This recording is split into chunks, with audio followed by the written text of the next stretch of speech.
सभी को नमस्ते। योग व स्वास्थ्य के रविवार के विशेष सत्र में आप सबका हार्दिक स्वागत है। आज हम विशेष रूप से रोग के अनुसार जो फलों का रस लेना चाहिए उस पर आज हम चर्चा करेंगे। बहुत सारे दिनों से, कई महीनों से आप ही दर्शकों के अंदर से बहुत सारे सवाल भी आए कि कौन से रोगों में कौन से रसों का सेवन करना चाहिए। तो आज मैं सब्जियों का और फलों का, इनके रस के बारे में, कुछ बीमारियों में कौन कौन से रसों का सेवन करना चाहिए उसके बारे में आपको बताऊंगा। आप सब लोग जानते हैं कि अपक्वाहार सबसे ज्यादा श्रेष्ठ होता है। जो पका हुआ न हो उसको हम अपक्वाहार कहते हैं। जो पका हुआ आहार होता है उसको हम पक्वाहार कहते हैं। तो उस अपक्वाहार में ही फलों का और सब्जियों का रस आता है। तो मंत्र पाठ के साथ प्रारंभ करते हैं। ओम भूर्भुवः स्वः तत्सवितुर्वरेण्यं भर्गो देवस्य धीमहि धियो यो नः प्रचोदयात्। ओम स्वस्ति स्वस्ति स्वस्ति। आज हम 34 मुख्य रोगों में कौन कौन से रसों का सेवन करना चाहिए वह जानने की चर्चा करते हैं। सबसे पहले, जिससे कि सबसे ज्यादा लोग जूझ रहे हैं, उस रोग का नाम है अनिद्रा, यानी कि इंसोम्निया। तो अनिद्रा में कौन सी रस चिकित्सा करनी चाहिए? ये रस चिकित्सा ही अकेली यदि कर ली जाए ना, तो ये अलग अलग रोगों में धीरे धीरे करके फायदा होता है और फिर पूरी तरह से हम स्वस्थ हो जाते हैं, उस रोग से मुक्त हो जाते हैं, फिर से उभर करके हमारा शरीर फिर रिकवर हो जाता है। यदि कोई दवाई नहीं लेना चाहे, प्राकृतिक रूप से ठीक होना चाहे, तो इन्हीं रसों पर रहें। इन रसों को औषधि की भांति सेवन करें।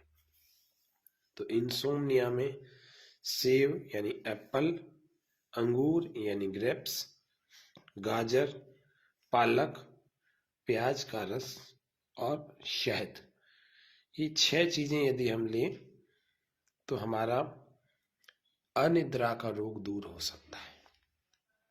ये बड़ी बात है। इस बड़ी बात को हम समझें, और जब इसको समझेंगे तो निश्चित रूप से इस अनिद्रा रोग को हम ठीक कर सकते हैं बिना किसी दवाई के।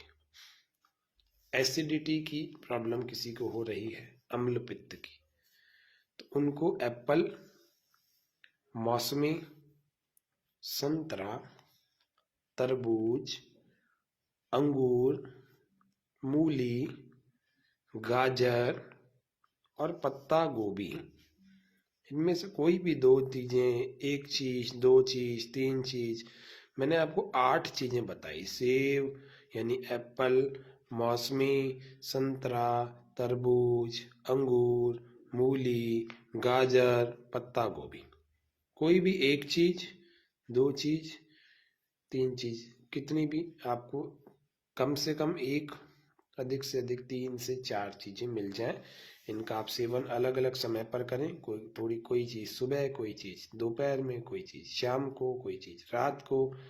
एसिडिटी में विशेष लाभ होता है निश्चित रूप से। ये सभी रोगों में बता रहा हूँ, सभी में से मैं चीजें तो बहुत सारी बताऊंगा, लेकिन आप एक दो चीजों का प्रयोग कर सकते हैं और उससे अपने रोग में राहत प्राप्त कर सकते हैं।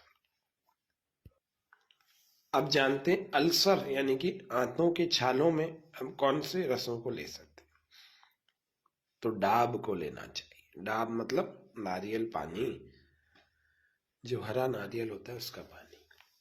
खीरा, गाजर, पत्ता गोभी, लौकी, गेहूं का जवारा या फिर जौ का जवारा, इनका रस लेना चाहिए। ये अल्सर में बड़े उपयोगी हैं।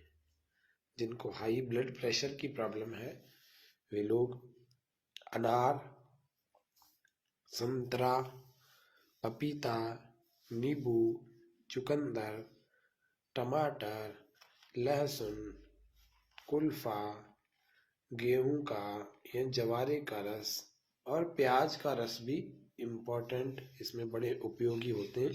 अकेले प्याज का रस भी हाई बीपी को तुरंत इंजेक्शन की तरह से कंट्रोल करने का सामर्थ्य रखता है। फलों के रस में अंगूर, सेब, गाजर और चुकंदर और एक गेहूं का जो जवारा होता है उसका रस, यदि हम कैंसर के रोग में लेंगे तो कैंसर रोग में बड़ा आराम मिलता है। और धीरे धीरे अगर इन्हीं को भोजन की तरह से प्रयोग करें तो फिर कैंसर रोग ठीक ही हो जाता है। गेहूं का जवारा तो अमृत होता है कैंसर रोग के लिए। कब्ज, जिनको कब्ज है ये बड़ी प्रॉब्लम है, बहुत सारे लोग इससे परेशान हो रखे। सेब, संतरा, मौसमी, अमरूद, इन सब में फाइबर होता है और बड़ा अच्छा फाइबर होता है। पपीता, गाजर, मूली, आंवला, इस सब में रेचकता होती है जो रेचन का काम करते हैं। दीपन, पाचन, रेचन। खीरा, ककड़ी, लौकी, पालक, टमाटर, फिर बोलता हूँ, सेब, संतरा, मौसमी, अमरूद, पपीता, गाजर, मूली, आंवला, खीरा, ककड़ी, लौकी, पालक, टमाटर। इतनी सारी चीज़ों में से कोई भी एक दो इनका चबा चबा कर सेवन करें अथवा इनका रस बना लें और रस बना करके आप इनको लें। निश्चित रूप से कब्ज वालों के लिए तो अमृत तुल्य है। जिनको खांसी है वे लोग अनार, सेब, गाजर, मूली और अगर लहसुन का रस शहद में मिलाएं या प्याज का रस शहद में मिलाएं या अदरक का रस शहद में मिलाएं या नींबू का रस शहद में मिलाएं तो भी खांसी वालों को विशेष लाभ होता है। गैस की प्रॉब्लम जिनको है, गैस ट्रबल है, उनके लिए सेब, पपीता, करेला, मूली के पत्ते, लहसुन में अगर हम 3 चम्मच शहद मिला लें या फिर अदरक में नींबू और शहद मिला लें, ये गैस की ट्रबल वालों के लिए बड़ा उपयोगी रस होता है। गर्भावस्था जिनको है, प्रेगनेंसी की बात, कौन कौन से रस ले सकते हैं? अनार, मौसमी, संतरा, टमाटर, गाजर, चुकंदर और पालक। गठिया, जिनको जोड़ों में दर्द होता है लेकिन वो गठिया गाउट के रूप में आता है, रूमेटिज्म कहते हैं इसको। इसमें एप्पल, लहसुन, मेथी, गाजर, अदरक, पत्ता गोभी। अदरक के साथ अगर हम जोड़ेंगे तो फिर नींबू और शहद को भी जोड़ सकते हैं या अकेला अदरक का भी ले सकते हैं। ये सब गठिया में विशेष लाभकारी है। सेब तो लगभग कॉमन है, वो सभी में काम आता है। सेब और अनार काफियों में इसको लिया हुआ गया है। आपने कहावत भी सुनी है, एक अनार 100 बीमार।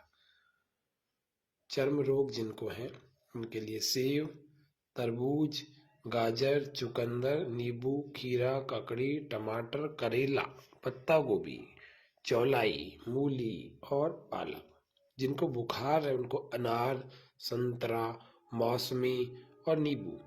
जिनको जुकाम है उनको क्या लेना चाहिए? अनार, सेब, संतरा, मौसमी और अदरक के साथ नींबू और शहद। दमा किनको हो गया है, अस्थमा बड़ी समस्या है, उसमें कौन कौन से रसों को ले सकते हैं? 3 तो योग हैं इसमें। पहला योग है आंवले के साथ में शहद, दूसरा योग है लहसुन के साथ में शहद, तीसरा है अदरक के साथ में नींबू और शहद। शहद सब में है। अब अलग अलग जो रस ले सकते हैं उनमें है अनार, सेब यानी कि एप्पल, अंगूर, पपीता, नींबू, गाजर, चुकंदर और करेला। ये दमा में लिए जा सकते हैं, अस्थमा। दंत रोग, जिनको दांतों की समस्या बहुत ज्यादा है। ये आप लोगों के प्रश्न थे कि इसमें कौन सा रस पीते हैं, इसमें कौन सा। बहुत सारे लोगों ने गैस ट्रबल का किया, बहुतों ने कब्ज का, बहुतों ने खांसी का, और बहुत सारे लोगों ने मोटापे, और किसी ने पीलिया, और किसी ने ब्लड प्रेशर आदि के लिए जो रसों के प्रश्न पूछे थे उनको भी आज उनके उत्तर मिल जाएंगे।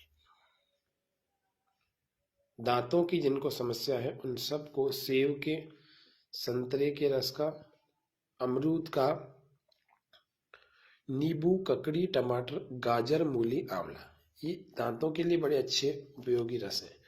दस्त, जिनको दस्त की समस्या है वे सभी लोग अनानास, सेब, बेल और चुकंदर का सेवन कर सकते हैं। किसी भी एक चीज का कर सकते हैं, 2 का कर सकते हैं, 3 का, अथवा सभी का। नेत्र रोग जिनको हो रखे हैं, आंखों की समस्या, पपीता, आम के साथ में दूध और शहद मिला सकते हैं। गाजर, टमाटर, मूली और आंवले के साथ शहद को मिला सकते हैं, दोनों ही आंखों के लिए अमृत है। पालक, चौलाई, हरा धनिया, ये अलग अलग रसों का सेवन किसी भी 1-2 का कर सकते हैं। लो ब्लड प्रेशर जिनको है उनको मौसमी के साथ में शहद मिला लेना चाहिए। इन दोनों को, मौसमी के रस में शहद को मिला लीजिए या फिर गाजर के रस में शहद को मिला लीजिए। लो ब्लड प्रेशर बड़ी स्पीड से ठीक होता है, बहुत अच्छे मतलब कम समय में ठीक हो जाता है। जिनको पथरी की प्रॉब्लम है, पथरी, सेब, नारियल पानी, गन्ना, चुकंदर, खीरा, ककड़ी, मूली, करेला, पत्ता गोभी और टिंडा। जिनको पीलिया, जॉन्डिस की समस्या है वे लोग अनार, सेब, संतरा, मौसमी, अंगूर, गन्ना, मूली का पत्ता और करेला, इनका सेवन कर सकते हैं। जिनको पेशाब नहीं हो रहा उन सब के लिए बड़ी समस्या की बातें हैं। तो क्या लेवें? नारियल का पानी, तरबूज, नींबू, खीरा, ककड़ी, गाजर, ये सब लेकर के उनके यूरिन नहीं होने की प्रॉब्लम, जो अटक रहा है, नहीं आ रहा, बड़ी समस्या पैदा कर रहे हैं, उन सब के लिए ये रस बड़े उपयोगी हैं। प्रदूषक, जितना भी प्रदूषण हमारे आसपास में हो रखा है, पॉल्यूशन से कैसे हम सुरक्षित करें अपने आप को, तो नींबू, आंवला और आलू बुखारा, इनके रस में इतनी ताकत होती है कि हमारे को प्रदूषण के जो दुष्प्रभाव है उनसे बचाने का काम कर सकता है। जो महिलाओं में इनफर्टिलिटी की, बांझपन की प्रॉब्लम होती है, निसंतानता की प्रॉब्लम होती है, उन सब में सेब, गाजर, टमाटर, पालक और गेहूं, इनका रस लेना चाहिए। गेहूं का पानी बन जाता है, गेहूं को भिगो करके। और बवासीर, जिनको पाइल्स की प्रॉब्लम है, उन सबको अनार, मेथी, पपीता, बेल, टमाटर, चुकंदर, मूली, जो हमारे एक्सक्रेटरी सिस्टम को आराम देते हो, ये सारे वही हैं जो बड़ी आंत को आराम देते हैं, पेट में ठंडक पैदा करते हैं। बवासीर में इन सब का सेवन करना चाहिए। हरी मिर्च को, लाल मिर्च को और भी मसालेदार चीज़ों को नहीं सेवन करना चाहिए। मोटापा, जिनको ओबेसिटी की प्रॉब्लम है, जो ज़्यादा मोटे हैं, उन सबको कौन से रस लेने चाहिए? संतरे का, मौसमी का, तरबूज का, नींबू गर्म पानी में हम डालें, थोड़ा सा शहद भी डालें, उसको भी ले सकते हैं खाली पेट से। खीरा, ककड़ी का एक साथ, टमाटर का अलग से और मूली का अलग से, किसी भी 2 रसों को आप प्रतिदिन में ले आए, मोटापा आपका धीरे धीरे घटने लगेगा। मधुमेह, डायबिटीज़ की प्रॉब्लम बहुत सारे लोगों को है, और बहुत सारे सवाल, कम से कम नहीं तो 40-50 सवाल आए होंगे, डायबिटीज़ में कौन से रस का सेवन करें, सारे तो फल मीठे होते हैं। तो मैं आपको बता दूं, एक नेचुरल मिठास होती है और एक आर्टिफिशियल मिठास होती है। फलों में नेचुरल मिठास होती है। अब कौन कौन से फल आपको डायबिटीज़ में खा सकते हैं आप लोग, वो बता दूं। पहला अनार है, दूसरा संतरा है, ज़्यादा मात्रा में नहीं, 1 से 2 पीस हम खा सकते हैं। करेला, सफ़ेद पेठा, और खीरा, टमाटर, गाजर, पालक, मूली, आंवला, ये सब हम ले सकते हैं। जिनको पिंपल्स है, मुहासे हैं, वे लोग पपीते का, तरबूज, गाजर, खीरा, ककड़ी और एक मूली और एक पालक भी होती है, आयरन देती है, इनको ले सकते हैं। इनमें से किसी भी एक दो को पिंपल्स के लिए। यौन शक्ति, जिसको सेक्सुअल पावर की कमी है, वे लोग सेब, केले में दूध को या केला दूध में डाल करके एक गाजर, टमाटर, मूली, प्याज में शहद, लहसुन के रस में शहद, दोनों में से या तो लहसुन को ले लीजिए या प्याज को ले लीजिए, उनका रस निकाल करके उसमें बराबर मात्रा में शहद डालिए। ये यौन शक्ति की दुर्बलता के लिए। रक्त की कमी यानी कि एनीमिया, एनीमिया भी बड़ी प्रॉब्लम है आज। खून की बहुतों को कमी हो गई, एक तो हीमोग्लोबिन की कमी होती है और एक खून की कमी होती है। तो उसमें क्या लिया जाता है, तो रक्त की कमी है, जिनको एनीमिया है, उनको गाजर, टमाटर, खीरा, मूली, पालक, ये 5 चीज़ों का सेवन करना चाहिए। इन 5 चीज़ों के रस का सेवन करना चाहिए। रस चिकित्सा है, रसारोग्य है, शारीरिक सौंदर्य, जिनको सुंदर बनना है वो सभी फलों का प्रयोग करिए। कौन कौन से, अनार, सेब, अंगूर, मौसमी, संतरा, अनानास, नारियल पानी, पपीता, गन्ना, गन्ने का भी रस, गाजर, टमाटर, चुकंदर, खीरा, ककड़ी, मूली, पालक, पत्ता गोभी, ये सब इनमें से किसी भी 1, 2, 3, 4, 5 कितने भी आप प्रयोग करिए, लेकिन साथ में नहीं, थोड़ी थोड़ी देर में कर सकते हैं। सुबह, दोपहर, शाम, रात, 4 समय है। आप 4 समय में 3 समय कोई सा भी अलग अलग ले लीजिए। प्रयास करिए शाम को 8 बजे बाद फलों का रस नहीं लिया जाए था, इसका समय होता है ना। सुबह, दोपहर ये फलों के रस का, दोपहर में छाछ का और रात्रि में दूध का, ऐसे समय होता है। जब बेबी ग्रोथ नहीं कर रहा, अगर किसी का गर्भावस्था में या फिर बढ़ने के बाद नहीं कर रहा, जैसे बच्चा उत्पन्न हुआ, अब उसके अंदर विकास वह नहीं दिख रहा जैसे दूसरों के बच्चों में दिख रहा है, तो अनार, अनानास, मौसमी और संतरा, इन चारों में से किसी भी 1, 2 का रस पिलाइए। जिनको शराब पीने की आदत है, उनको शराब यदि छोड़नी है तो सेब का, संतरे का, अंगूर का, इनका सेवन कराइए, जिससे शराब छोड़ने में बड़ी मदद मिलेगी। अब है हार्ट डिजीज, जो हृदय रोगों से ग्रस्त लोग हैं, उन सब के लिए बड़े ध्यानपूर्वक सुन लीजिए। इसके भी बहुत सारे प्रश्न थे, उन सबको बता दूं। जिनको हृदय रोग हैं, किसी भी प्रकार का हृदय रोग है, उन सबको अनार का, सेब का, अंगूर, नाशपाती और अनानास, पपीते का, नारियल पानी का, और यदि एक योग की बात की जाए तो वो योग है नींबू, लहसुन और शहद, तीनों को बराबर मात्रा में, तीनों के रस को डाल करके हम ले सकते हैं। और गाजर का जूस भी पी सकते हैं। जितने भी हार्ट डिजीज वाले हैं, क्षय रोग, तपेदिक यानी कि टीबी, टीबी की बड़ी समस्या होती है।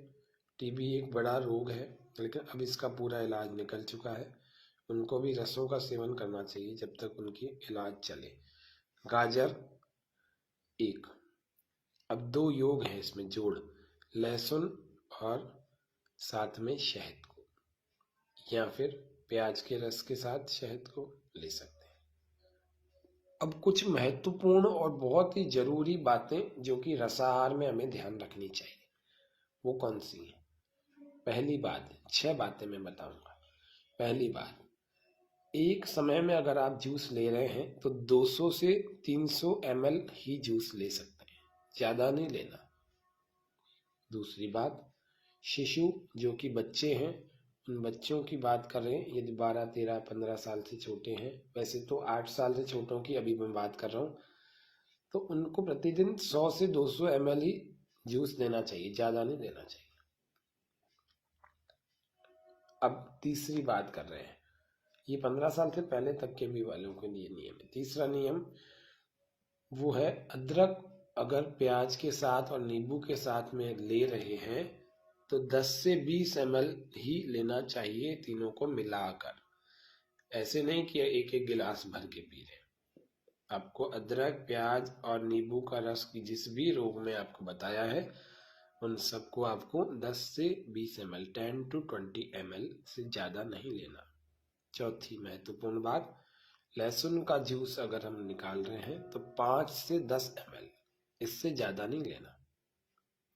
पांचवी बात, करेले का, आंवले का जूस 25 से 75 ml से ज़्यादा नहीं लेना। 25 ml, 50 ml या 75 ml, 25 से 75 ml के बीच की मात्रा का ही लेना है। और छठी और अंतिम बात, मधु की बात कर रहे हैं, यानी कि शहद की। शहद को अगर 10 से 40 ग्राम ही हमें प्रयोग करना है शहद को। बच्चों के लिए इसकी मात्रा आधी प्रयोग करनी चाहिए। ये आपको थोड़ी महत्वपूर्ण बातें बताई। इन सब रस चिकित्सा में, रस के आहार में आपको ये याद रखने की बातें हैं। इन सब को आप करके स्वस्थ हो सकते हैं, प्रसन्न हो सकते हैं। फिर भी आपको यदि कोई प्रश्न मन में रह जाए तो फेसबुक के और यूट्यूब के इस कार्यक्रम के कमेंट सेक्शन में आप लिख करके पूछ सकते हैं। अगले कार्यक्रम में आपको और स्पष्ट कर दी जाएगी। आज के इस विशेष सत्र को यहीं पर पूरा करते हैं। आप सबके उत्तम और मंगलमय स्वास्थ्य आरोग्य की शुभकामना, मंगल कामना के साथ में ओम शांति शांति शांति सर्वेभ्यो नमः। आप सब लोग स्वस्थ रहें, मस्त रहें। इसी प्रकार योग करें योग, रहें निरोग। योग के साथ में फलों का रस का सेवन भी अवश्य करें। कचौरी, पकौड़ी, ये अलग अलग जितने भी फास्ट फूड, जंक फूड, अन्य और भी जो प्रोसेस्ड फूड, पैकेज्ड फूड, जितने भी आप डिब्बा बंद द्रव्य लेते हैं, इन सब को छोड़ें। फलों से मित्रता करें, सब्जियों के रस से मित्रता करें। निश्चित रूप से उत्तम स्वास्थ्य के स्वामी हो जाएंगे। आप सबके पुनः उत्तम और दीर्घायु जीवन की कामना के साथ में आज के सत्र को यहीं विराम देते हैं। जय हिंद, जय भारत। आप सभी दर्शकों का बहुत बहुत धन्यवाद। ओम शम।